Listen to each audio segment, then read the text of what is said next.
11 करोड़ निवेशकों का 2.5 लाख करोड़ रुपया सहारा इंडिया में जमा है महोदय। पैसे के इंतजार में 3970 निवेशकों की मौत हो गई, 65 अभिकर्ताओं की मौत हो गई, एजेंटों की। ये पैसा गरीबों का पैसा है। 11 करोड़ निवेशकों का 2.5 लाख करोड़ रुपया सहारा इंडिया में जमा है महोदय। पैसे के इंतजार में 3970 निवेशकों की मौत हो गई, 65 अभिकर्ताओं की मौत हो गई, एजेंटों की। ये पैसा गरीबों का पैसा है, देश के मध्य वर्ग का पैसा है, जिन्होंने अपने बहन बेटियों की शादी के लिए, बाल बच्चों की पढ़ाई के लिए, अपने संकट के दिनों के लिए वो पैसा जमा किया था और ये पैसा नहीं देना चाहते हैं। माननीय महोदय, ये बड़े दुख की बात है कि सरकार कह रही है कि हम पैसा देना चाहते हैं और लोग पैसा लेने के लिए नहीं आ रहे हैं। गांव में जो रोपनी डोहनी करने वाली महिलाएं हैं खेतों में, शहरों में जो झाड़ू पोछा का काम करती हैं दाई महिलाएं, रिक्शा टेम्पू ठेला चलाने वाले लोग हैं, फुटपाथी दुकानदार हैं, वो सरकार के पोर्टल के बारे में नहीं जानते।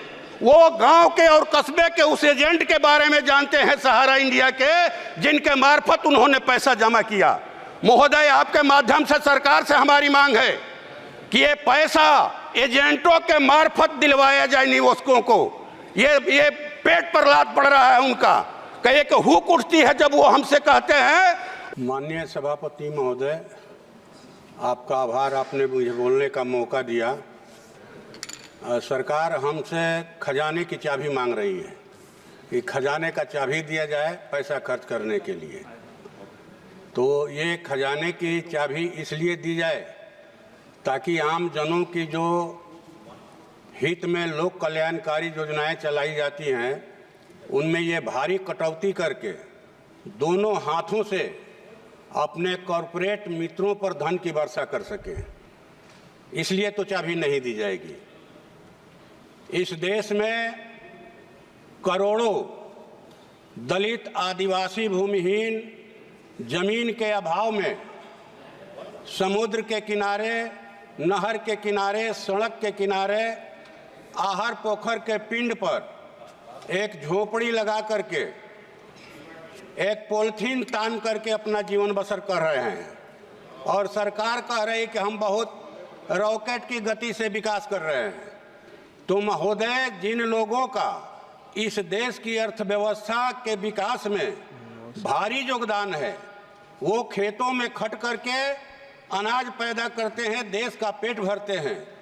वे बड़े बड़े कल कारखानों की चिमनियों से धुआं निकालकर उत्पादन में सहयोग देते हैं, मेहनत करके सुंदर सड़कें बनाते हैं, ऊंची गगनचुंबी इमारतें बनाते हैं, पूरे देश को अपने श्रम से स्वर्ग बना रहे हैं और उनको रहने के लिए मैंने कहा जाए कि नरक में जगह मिला है और उस नरक में भी उनको शांति से रहने का अधिकार नहीं है।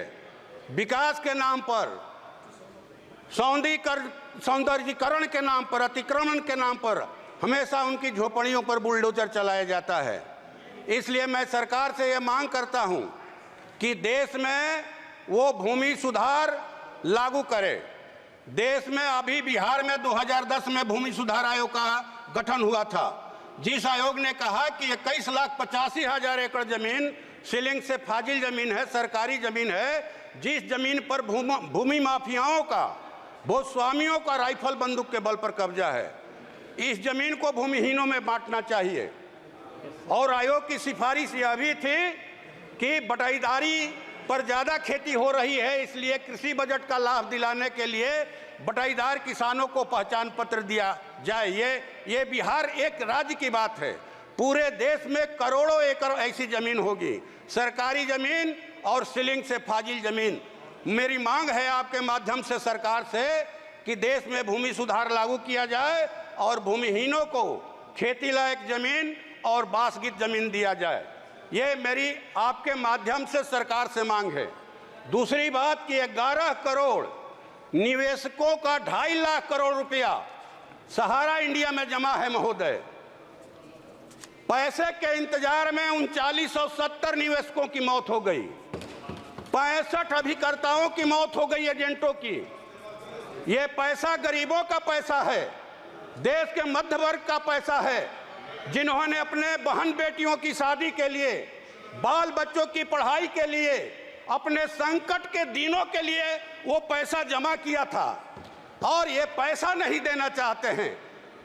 माननीय महोदय, ये बड़े दुख की बात है कि सरकार कह रही है कि हम पैसा देना चाहते हैं और लोग पैसा लेने के लिए नहीं आ रहे हैं। गांव में जो रोपनी डोहनी करने वाली महिलाएं हैं खेतों में, शहरों में जो झाड़ू पोछा का काम करती हैं दाई महिलाएं, रिक्शा टेम्पू ठेला चलाने वाले लोग हैं, फुटपाथी दुकानदार हैं, वो सरकार के पोर्टल के बारे में नहीं जानते।